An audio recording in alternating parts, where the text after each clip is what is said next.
Why have you advised your wife to invest in index funds after your death rather than Berkshire Hathaway? I believe Munger has counseled his offspring to, quote, not be so dumb as to sell. Yeah. She won't be selling any Berkshire to buy the index funds. All of my Berkshire, every single share, will go to philanthropy. So that I don't even regard myself as owning Berkshire. Basically, it's committed, and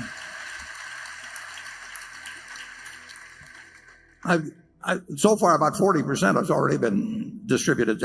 So the question is, somebody who is not an investment professional will be, I hope, reasonably elderly by the time that the estate gets settled. And what is the best investment, meaning one that there would be less worry of any kind connected with, and less people coming around and saying, why don't you sell this and do something else and all those things. She's going to have more money than she needs. And the big thing then you want is money not to be a problem. And there will be no way that if she holds the S&P, or virtually no way, absent something happened with weapons of mass destruction, but virtually no way that she'll have all the money that she possibly can use.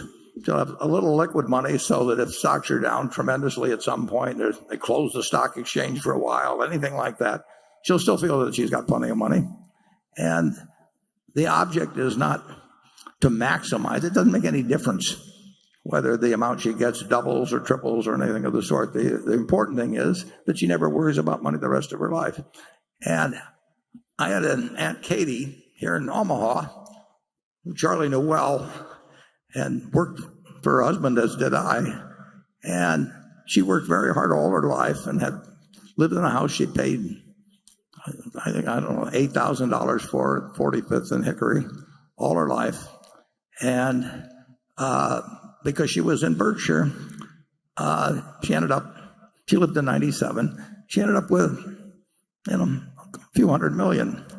And she would write me a letter every 4 or 5 months, and she said, "Dear Warren, I hate to bother you, but am I going to run out of money?" And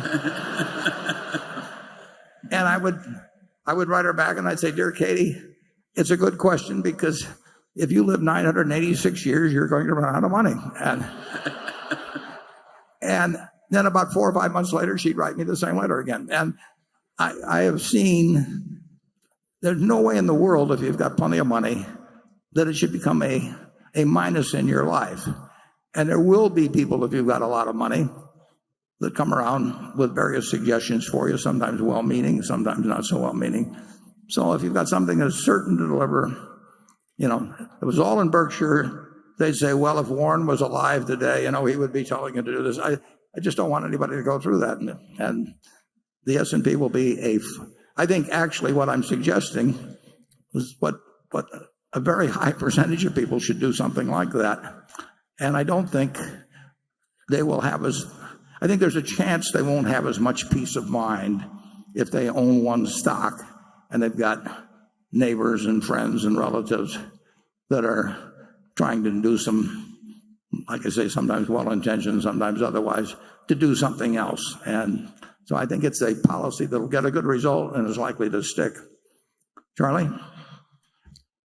Well, as Becky said, the Mungers are different. I want them to hold the Berkshire. Well, I want to hold the Berkshire too. No, I don't like the. I recognize the logic of the fact that S&P algorithm is very hard to beat. Diversified portfolio of big companies, it's all but impossible for most people. But I'm just more comfortable with the Berkshire. Well, it's the family business. Yeah. But I've seen too many people as they get older, particularly being susceptible and just having to listen to the arguments of people coming along. Well, if you're going to protect your heirs from the stupidity of others, you may have some good system, but I'm not much interested in that subject. Okay.